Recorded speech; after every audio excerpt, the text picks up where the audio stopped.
ये है झीलों की नगरी भोपाल, जो हमेशा ही खिलखिलाती रहती है, मगर कोरोना के चलते इस शहर की रौनक भी मानो छिन सी गई है। त्योहारों के समय जहां इस शहर में चकाचौंध रहती थी और चहल पहल रहती थी, वो इस बार आने वाली ईद और रक्षाबंधन पर नहीं दिखी।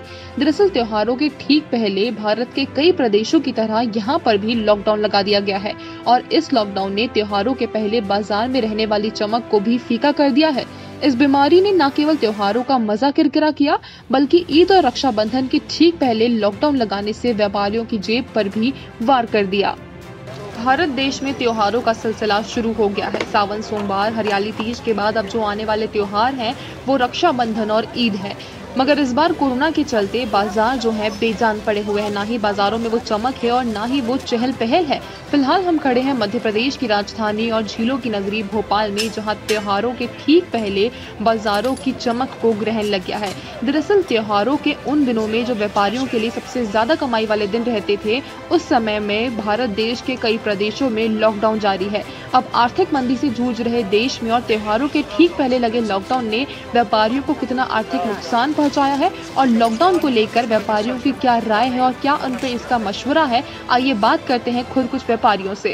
आप जो क्वेश्चन कर रहे हैं कि बेबीज पे क्या इम्पैक्ट पड़ा, तो बेबीज पे तो बहुत बुरा इम्पैक्ट पड़ेगा ही, क्योंकि मेन जो सीजन है चलने का उसमें लॉकडाउन लग गया है। लेकिन ये जो ह्यूमन बीइंग देखें तो ताकि भीड़ न बढ़े ईद में और राखी में, भीड़ में संक्रमण बढ़ने की आशंका ज़्यादा है। उस संक्रमण को रोकने के लिए ये लॉकडाउन लगा गया ताकि ज़्यादा से ज़्यादा लोग अपने घरों में रहें। हालांकि कुछ व्यापारियों का मानना है कि व्यापार तो होता रहेगा, पहले हमें जान बचानी चाहिए। इस लॉकडाउन से लगी नुकसान की ना तो भरपाई हो पाएगी और ना ही इससे बचने का कोई तरीका है। मगर किसी ने सही कहा है, जान है तभी जहान है। ये जो लॉकडाउन लगाने का जो सरकार ने निर्णय लिया है, मेरे हिसाब से तो अकॉर्डिंग टू मी, मेरे हिसाब से तो सही लिया है। क्योंकि देखिए त्योहार तो हर आते हैं और ये महामारी जो है इससे सभी का नुकसान है। अगर ये ज़्यादा फैलती है तो मेरे हिसाब से तो ये ठीक है, निर्णय लिया गया है। क्योंकि त्योहार हर साल मना सकते हैं, लेकिन जो है ये महामारी जो है इससे ज्यादा नुकसान हो सकता है। इसको रोकने के हिसाब से जो लगाया निर्णय, मेरे हिसाब से तो ठीक है। प्रशासन का पक्ष सुने तो लॉकडाउन लगाना इसलिए भी सही था क्योंकि ईद और रक्षाबंधन के मद्देनजर बाजारों में अलग धूमधाम होती है और ऐसी धूमधाम में जनता बढ़ चढ़ के शॉपिंग करने के लिए आती है।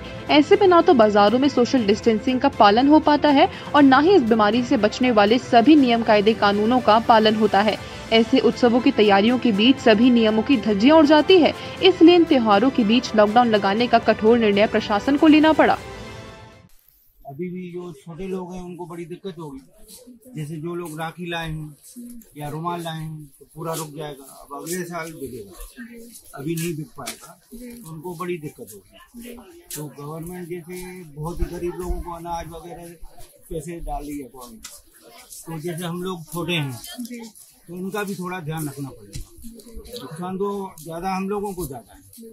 दुकान वाले जो बड़े हैं, बड़े स्तर पे ग्राहकी करते हैं, वो कवर कर लेते हैं। पैसे वाले जितने भी हैं वो भी कवर कर लेते हैं। हम लोग कहाँ से कवर करें? तो यहाँ पर व्यापारियों से बात करके अगर उनका पक्ष सुने तो कहीं ना कहीं वो भी इस लॉकडाउन को लेकर उसके पक्ष में है, क्योंकि अगर जान बचेगी तो ही आगे बिजनेस चलेगा और आगे तभी जिंदगी चलेगी।